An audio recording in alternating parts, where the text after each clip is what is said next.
It's good to see you again this week as we get to dive into this great story about a couple of sisters by the name of Mary and Martha. So good to be with you again. And Vicar Jami, you want to read that? Absolutely. Sure. Thank you very much. Yeah. So we hear from Luke chapter 10 that while they were on their way, Jesus, entered a certain village, where a woman named Martha welcomed him into her home. She had a sister named Mary who sat at the Lord's feet and listened to what he was saying. But Martha was distracted by her many tasks. So she came to him and asked, "Lord, do you not care that my sister has left me to do all the work by myself? Tell her then to help me." But the Lord answered her, "Martha, Martha, you are worried and distracted by many things. There is need of only one thing. Mary has chosen the better part, which will not be taken away from her." Gospel of our Lord. Jami. Pastor Sue. Yeah. So here we have it. We've got a couple of sisters, Martha and Mary. Yeah. Yep. And it just dives right into their household, doesn't it? It does, and it's funny just how obvious the difference between the two of them is.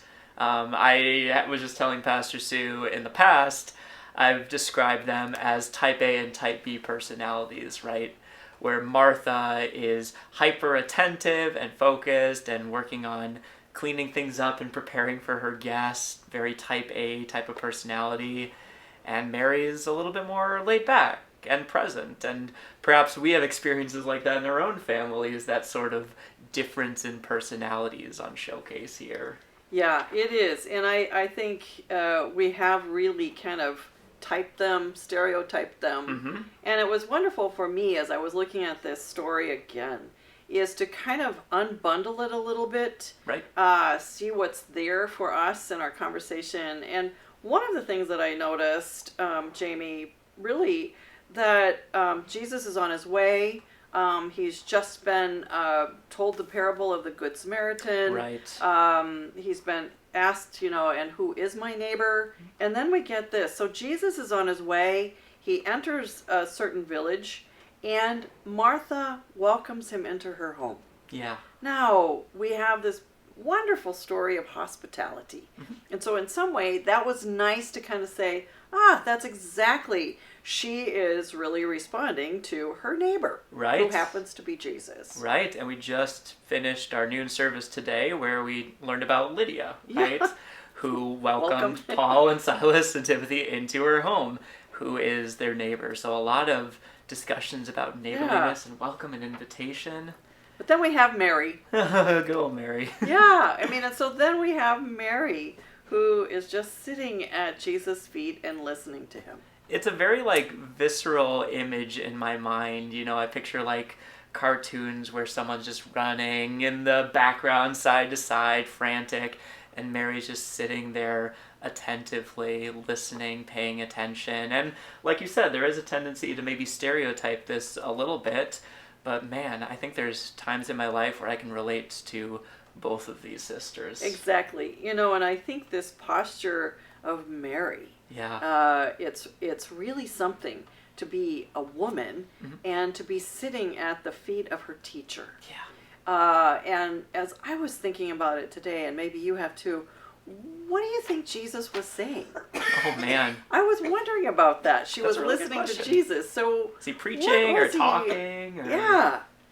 But she was attentive. And just that whole position of sitting at Jesus' feet. Right. And listening. And what does that look like?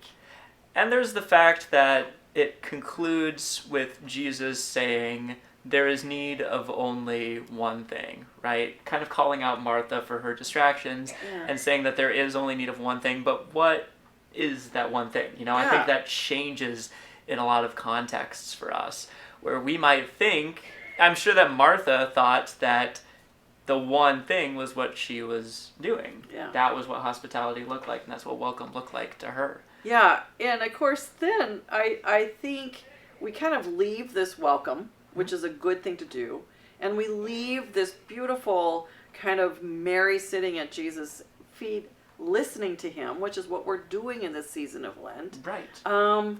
And then we go we slam right back into Martha. And this is where I think we can also rest at the feet of Martha, because it uses the word distracted by her many tasks. And raise your hand if you feel called out. And I think, my life, and of course, I think you preached last week about, God of the interruption, right. God of this. But I think in our culture, and there's some expectation of being distracted so that we can all be perceived as very busy. Productive. So this really wonderful for us. And the Greek word of all things actually means pulled in many directions, in many different directions. And so I find this, all these years later, really believable. Yeah. And obviously not the expectation of Jesus. It isn't. Because he calls her out. I mean, as you said, he calls her out. Yeah. And so, and of course then she doesn't just stop with this. She actually takes on Jesus. And, Lord, don't you care that I'm doing it all by myself? Shouldn't Mary also be working, right? Yeah. There's this tell her to help me. Nudge into maybe works righteousness, this idea that we have to earn our presence with Jesus, right? And Jesus challenges that. Yeah. Very calmly, just saying, come and listen. And, we've talked a lot about Jesus saying, come and see. Yeah. Come and be present. Come and get rid of all those distractions that keep you from me. And so I wonder what this text might be speaking to us today as leaders at Calvary and as members of Calvary in this time of transition, in this time of listening. I know I'm personally going to try to learn from the example of Mary to put some of these distractions away and just be present to what's going on right here, because there's a lot of good things going on at Calvary right now. Yeah. And to just, it's an invitation into a pause. Yeah. And I think in the midst of our busy lives, it really is an invitation to a hospitality which isn't just welcome, but it is to actively listen, showing hospitality to your guest. I mean, Jesus is a guest in their home. Right. And I know it's so honoring when somebody invites us over and then is actually interested in our lives. That is a form of hospitality. It is, and it's so affirming for us, and to trust that Jesus gives us the same attentiveness that we are expected to show to one another as well. And maybe this is a good time for us to, as we've kind of opened up this text, and I love that ministry of hospitality that is listening. Right. And over these next weeks, I trust you've received an invitation in the mail. It's also there on our website in many different ways.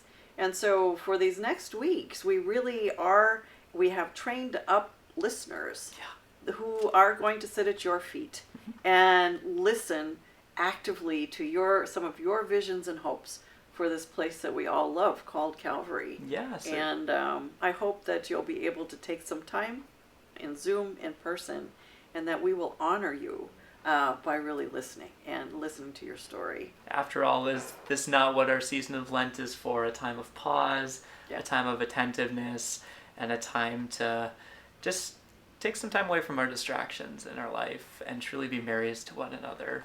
So we look forward to being Marys to all of you and to listening and learning from you in these coming weeks through our Lent season, and for sure the listening posts. You can find more information about those on our Facebook page, on our website, or by contacting us here at Calvary as well. And we also welcome any and all of your comments on this text. And Mary and Martha, you can email podcast@calvarybemidji.org, I believe. Yeah, and still sign up for daily devotions. It'll pop around noon. But anyway, it's good. It's good. This is great text, and so Mary and Martha will be front and center for our daily daily lives next Absolutely. week. So look forward to sharing more about that in my preaching series next Wednesday, and hearing all of your thoughts as well. Until next time, it's been a pleasure to be in community with you all, and we hope that you have a great day. Yeah. Bye-bye. Peace.